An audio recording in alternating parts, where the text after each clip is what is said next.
அஸ்ஸலாமு அலைக்கும் and hi friends, welcome back to கர்சனல் கிச்சடிஸ். இன்னைக்கு நம்ம மட்டன் வச்சு செய்யக்கூடிய ரொம்ப ஹெல்தியான ரெசிபி தான் பார்க்க போறோம். சோ இந்த ரெசிபி பாத்தீங்கன்னா பிகினர்ஸ் அண்ட் பேச்சுலர்ஸ் கூட ரொம்ப ஈஸியா செஞ்சிடலாங்க. வாங்க எப்படி செய்யலாம் பார்க்கலாமா.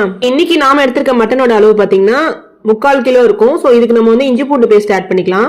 முதல்ல நல்லா வாஷ் பண்ணிக்கணும். மட்டன் வாங்கும் போது போன்லெஸ் மட்டனா பார்த்து வாங்கிக்கோங்க. இப்போ வந்து நம்ம ஸ்டவ் ஆன் பண்ணி பிரஷர் குக்கர் வச்சுக்கலாம். நம்ம மட்டன்ல சேர்த்திருந்த இஞ்சி பூண்டு பேஸ்டோட அளவு பாத்தீங்கன்னா 1 டேபிள் ஸ்பூன் இருக்கும். தென் இதுல நம்ம வந்து தேவையான அளவு உப்பு ஆட் பண்ணிக்கலாம். டேபிள் ஸ்பூன் உப்பு ஆட் பண்ணி ஒரு 1/2 லிட்டர் வாட்டர் ஆட் பண்ணி வேக வச்சு எடுத்துக்கலாம். 3 விசில் வச்சு ஸ்டவ் வந்து ரொம்ப சிம்ல வச்சிருங்க. ஒரு 10 நிமிஷம் குக் ஆகட்டும். இப்போ நம்ம ஸ்பைசஸ் வந்து ட்ரை ரோஸ்ட் பண்ணி எடுத்துக்கலாம். என்னடா இது நம்ம பிரியாணி செய்யற மாதிரி ட்ரை ரோஸ்ட் பண்ணணும்னு யோசிக்காதீங்க. இன்னைக்கு நம்ம வந்து வேற ஒரு ஸ்பெஷல் டிஷ் செய்ய போறோம். சோ இந்த ரெசிபி ரொம்பவே டேஸ்டா இருக்கும். ஸ்கிப் பண்ணாம ஃபுல்லா பாருங்க. அப்பதான் நான் என்ன சொல்றேன்னு உங்களுக்கு புரியும். என்ன ஸ்பைசஸ் ஆட் பண்றோம் மேல கேப்ஷன்ல கொடுக்குறேன் பாருங்க. லோ ஃப்ளேம்ல வச்சு நல்லா லைட்டா ட்ரை ரோஸ்ட் பண்ணி எடுத்துக்கணும். கலர் சேஞ்ச் ஆகிற மாதிரி. நம்ம ஸ்டவ் ஆன் பண்ணி ஒரு சாஸ் பேன் வச்சுக்கலாம். நீங்க வந்து ஒரு பாத்திரம் கூட எடுத்து செய்யலாங்க. இந்த டிஷ் செய்யும் போது கொஞ்சம் தாராளமா இருக்கிற மாதிரி பாத்துக்கோங்க. நல்லா ஹீட் ஆனதும் நம்ம வந்து 50 ml கடலெண்ணெய் ஆட் பண்ணிக்கலாம். மீடியம் சைஸ்ல நான் 2 ஆனியன் நீல வாக்குல கட் பண்ணி வச்சிருக்கேன். சோ அதை ஆட் பண்ணிக்கலாம். இப்போ நம்ம நல்லா இந்த ஆனியன் வதக்கி எடுத்துக்கலாம். அப்பதான் நம்ம செய்யற எந்த டிஷ் ஆனாலும் டேஸ்டா கிடைக்குங்க.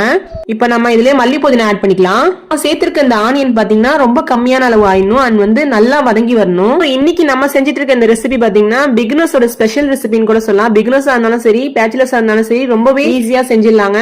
ரொம்ப எஃபோர்ட் கொடுக்கணும்னு அவசியமே கிடையாதுங்க. ஒருவேளை நீங்க பிகினர்ஸ் ஒரு பேச்சுலர்ஸா இருந்தீங்கன்னா உங்களுக்கான வீடியோ தான் சொல்லுவேன். ஏன்னா ரொம்ப எஃபோர்ட் கொடுக்கணும்னு அவசியமே கிடையாதுங்க நமக்கு.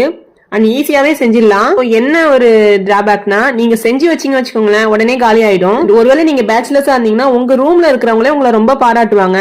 ஏன்னா அவ்வளவு டேஸ்டா இருக்குங்க. இந்த ரெசிபில நம்ம மட்டன் சேர்த்து செஞ்சிருக்கோம். சோ அதனால டேஸ்ட்டுமே ரொம்ப நல்லா இருக்குங்க. மல்லி புதினாவை இந்த மாதிரி எண்ணெயில சேர்த்து வதக்கறதுனால நல்ல ஒரு டேஸ்ட் என்ஹான்ஸ் பண்ணி கொடுக்கும். இப்போ நம்ம தக்காளி ஆட் பண்ணிக்கலாம்.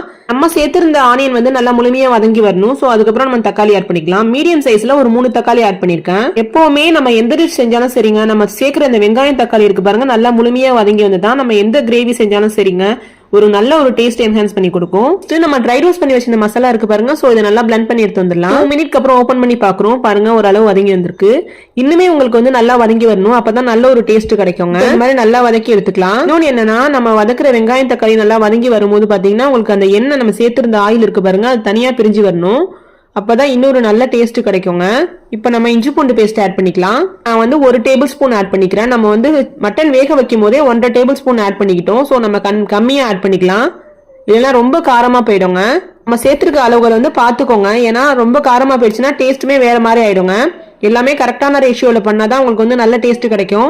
நம்ம வந்து இஞ்சி பூண்டு பேஸ்ட் ஆட் பண்ணதுக்கு அப்புறம் ஒரு 2 மினிட் குக் பண்ணி எடுத்துக்கலாம். நம்ம பிளெண்ட் பண்ணி எடுத்து வந்த ஸ்பைசஸ் இருக்கு பாருங்க. சோ இப்போ வந்து கர்ட் ஆட் பண்ணிக்கலாம். நான் வந்து இன்னைக்கு வீட்ல வர ஊத்துன தயிர் தான் ஆட் பண்ணி செய்யறேன். பிளெண்ட் பண்ணி எடுத்து வந்ததுக்கு அப்புறம் பாத்தீங்கன்னா நல்லா கிரீமி கன்சிஸ்டன்சிக்கு ரெடி ஆயிருக்கும். சோ இதான் மெயின். நமக்கு இந்த மசாலாவோட ஸ்பைசஸ்னா